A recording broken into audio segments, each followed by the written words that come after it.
CEO 리포트 11월 3주차. 안녕하세요. 웰스기업연구소 이수민 연구원입니다. 중소기업을 운영하다 보면 여러 가지 애로사항들이 있습니다. 판로 개척부터 자금 조달, 그리고 우리 기업에서 이루어낸 이익을 어떻게 분배해야 할지 많은 고민들을 하실 수밖에 없는데요.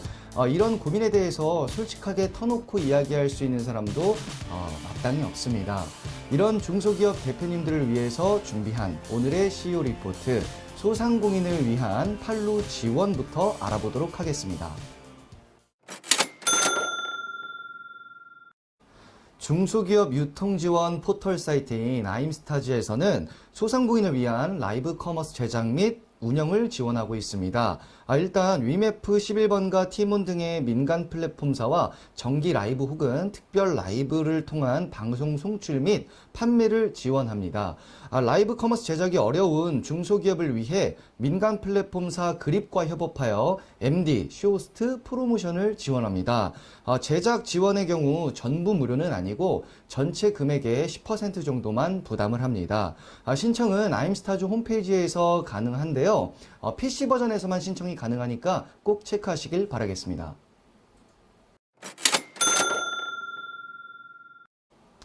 국세청에서는 지난 11월 9일 코로나 경제 위기에도 불구하고 호황 업종을 영위하면서 반사 이익을 독점하고 부를 편법으로 대물림한 대기업 및 사주일가 30명에 대해서 세무조사를 하겠다라는 보도자료를 발표했습니다.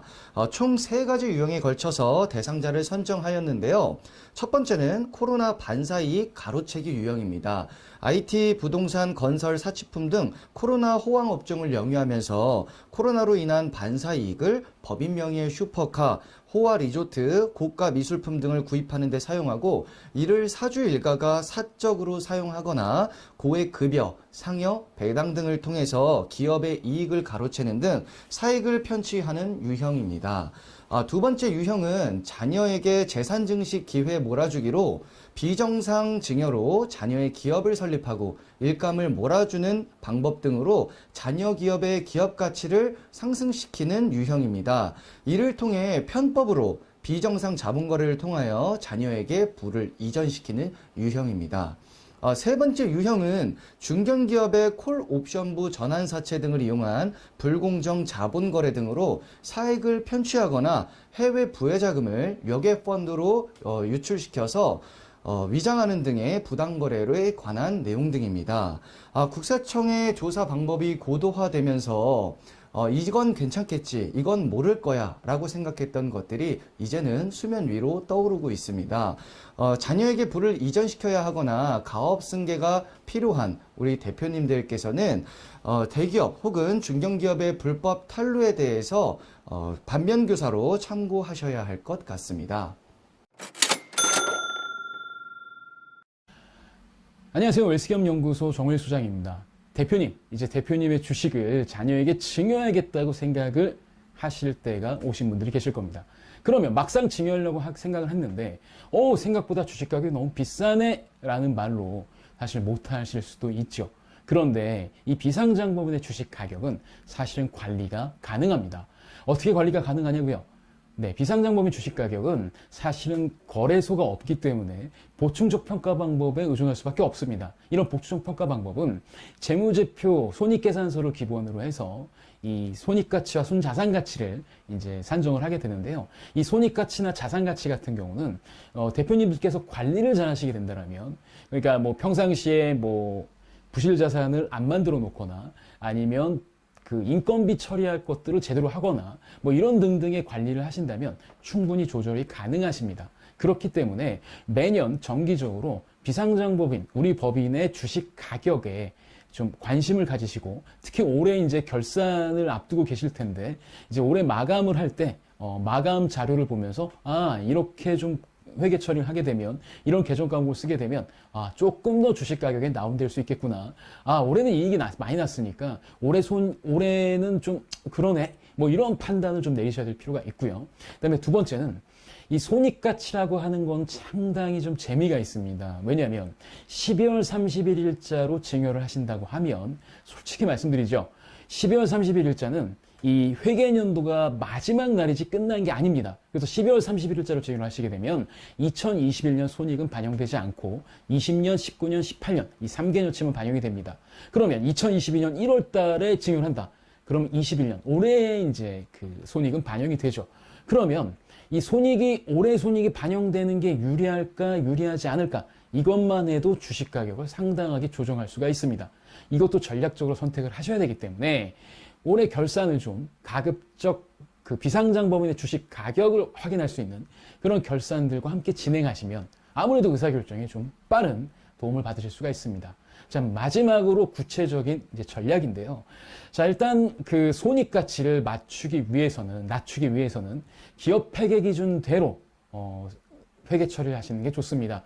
통상적으로 세무 조정을 하게 되면 접대비 같은 것들이나 업무용 승용차 등등등의 세법상 비용 처리가 되는 기준들로만 적용할 수 있는데 그냥 기업 회계 기준대로 그러니까 한도를 넘더라도 올해 법인세를 좀 부담하더라도 그렇게 처리를 하게 되면 손익 가치는 낮출 수가 있습니다. 왜냐하면 세무 조정 사항과 비상장 법인의 주식을 평가를 할 때 손익 가치를 계산할 때는 이 세무 조정 사항이 반대로 그러니까 기업 회계 기준대로 손익 가치가 산정이 되기 때문에 이게 법인세를 위한 거지 비상장 법인 주식 가치 계산할 때는 연관을 주지 않는다. 그래서 기업 회계 기준대로 처리하시는 게 오히려 낫고요.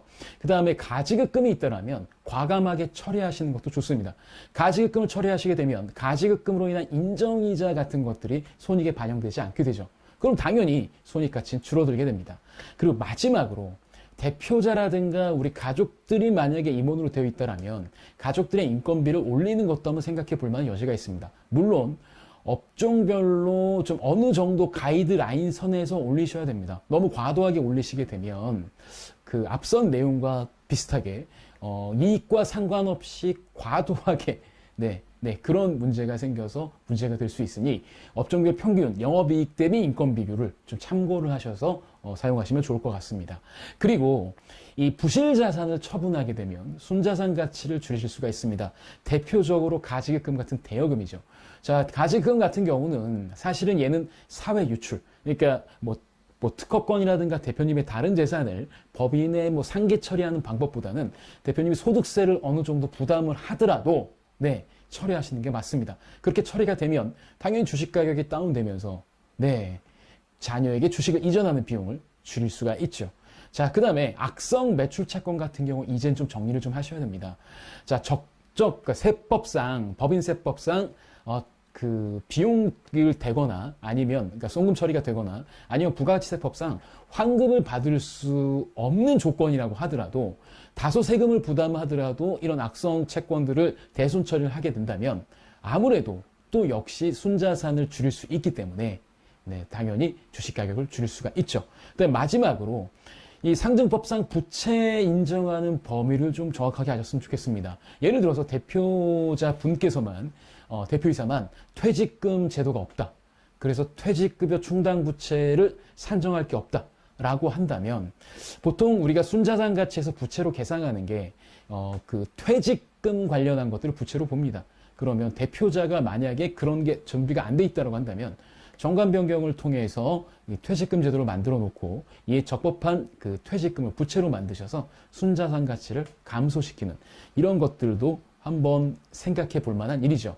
자, 비상장 법인의 주식 가격 잘만 고민하시고 현명하게 판단하시면 그렇게 부담 가는 가격만은 아닙니다. 충분히 조정 가능하기 때문에 자녀에게 적법한 주식을 증여할 수 있는 타이밍을 만들 수 있도록 좀 신경을 쓰시면 충분히 가능하다고 생각을 합니다. 저희 웰스기업 연구소는 대표님들이 주식을 자녀에게 좀 저렴하게 그리고 보다 많이 증여할 수 있는 여러 가지 방법들에 대해서 컨설팅을 해드리고 있으니 언제든지 연락만 주십시오. 이번 주는 여기까지입니다. 이번 주 저희가 준비한 소식은 여기까지입니다. 저희 웰스기업 연구소는 중소기업의 성공을 위해서 항상 최선을 다하겠습니다. 좋아요, 구독, 알림 버튼은 저희가 컨텐츠를 만드는데 많은 도움이 됩니다.